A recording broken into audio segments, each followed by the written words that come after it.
থেকে এখানে 500-600 দোকান আছে। এখানে কারো না কারো ভাই, কারো না কারো চাচা, কারো না কারো সন্তান। বিগত দিনে যা ঘটেছে আমরা তা স্বীকার করতে চাই না। এখানে সবাই সুস্থভাবে সুন্দরভাবে দোকান করবে, বাড়ি ফিরে যাবে, এটাই আমাদের কাম্য।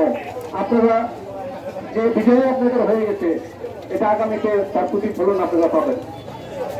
আমরা চাই না কোনো দোকান ভাঙচুর বা কোনো ব্যক্তির ক্ষতি সাধন হোক। আমরা সবাই কাঁধে কাঁধ মিলে আগামী দিনে এগিয়ে যেতে চাই, এই দেশটাকে সুন্দরভাবে করতে চাই। এটা আপনাদের চাওয়া, এটা আপনাদের পাওয়া, সেটা আমরা বুঝতে পারছি।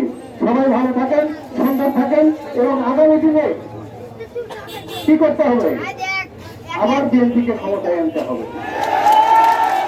এটাই আমরা চাই, এটাই আমরা চাই। সেই জন্য সত্যি আপনাদেরকে একটাই অনুরোধ, আপনারা কোনো বিশৃঙ্খলায় যোগ দেবেন না, কোনো ক্ষয়ক্ষতি করবেন না। যারা দেখেন বিগত দিনে অত্যাচার করেছে, তার রেজাল্ট তারা পেয়ে গেছে, পলায়ন করেছে, দেশে থাকতে পারেনি। আমরা এই দেশে থাকতে চাই, আমরা সবার সুবিধা অনুযায়ী থাকতে চাই। আপনারা ভালো থাকেন, সুন্দর থাকেন, এবং আগামী দিনে এই দেশ গড়ার কারিগর হিসেবে এক একজন এক একটা সৈনিক হিসেবে তৈরি হন, এই আশা ব্যক্ত করে আমি বক্তব্য দিই। আসসালামু আলাইকুম। হ্যালো, আমরা কেউ দয়া করে দোকানপাট, কারো দোকানপাটে কোনো হাত দেবেন না, কিন্তু আওয়ামী লীগের কোন লোক যদি একটা কথা বলে তার প্রতিবাদ হাত দিয়ে আমরা দেবো, হাত দিয়ে প্রতিবাদ করবো। আমরা অনেক নির্যাতন সহ্য করছি, আমরা হাতে সবকিছু উত্তর দিব। এখন আপনাদের সামনে কথা বলবে আমাদের বিএনপির সভাপতি মোহাম্মদ সিরাজুল ইসলাম, মাদ্রাসা প্রশাসক আব্দুল আজিজ ভাই। এখন আপনাদের মাঝে কথা বলবেন আব্দুল আজিজ ভাই। আসসালামু আলাইকুম ওয়া রাহমাতুল্লাহি ওয়া বারাকাতুহু। আপনারা কেমন আছেন? আজকের বিজয় উল্লাসে আমরা আনন্দিত হয়েছি, কারণ জনসমাজ জেগে উঠেছে। অত্যাচার, নির্যাতন, নিষ্পেষণের বিরুদ্ধে অবস্থান নিয়ে কি হয়েছে আমরা, ঠিক কিনা? ভাষা আন্দোলন, ৭১ স্বাধীনতা, এরপর আমার ২৪ সালে আমরা দ্বিতীয়বার জয়ী হয়েছি। আমরা বাংলাদেশকে দ্বিতীয়বার স্বাধীন করেছি ইনশাআল্লাহ।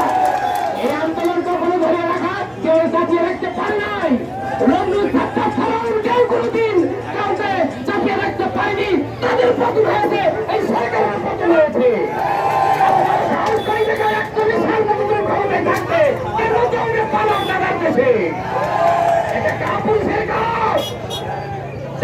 ফাঁসি হয়েছে, কিন্তু কাউকে মাথা নত করে নয়,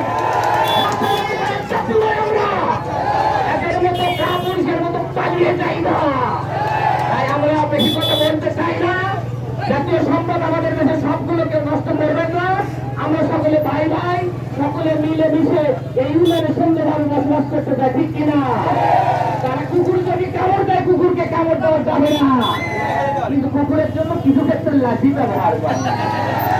আমি আর বেশি কিছু বলতে চাচ্ছি না। সকলে দীর্ঘায়ু সুস্বাস্থ্য কামনা করছি। যারা শাহাদাত বরণ করছে তাদেরকে আল্লাহ জান্নাতের সর্বোত্তম আকাঙ্ক্ষা করে আমিন, এবং তাদের পরিবারকে ধৈর্য ধারণ করতে দান করুন আমিন। আলহামদুলিল্লাহ। আসসালামু আলাইকুম। আপনাদের সামনে এখন আপনাদের মূল্যবান বক্তব্য রাখছেন আমাদের বড় নেতা ইউনিয়ন বিএনপির সভাপতি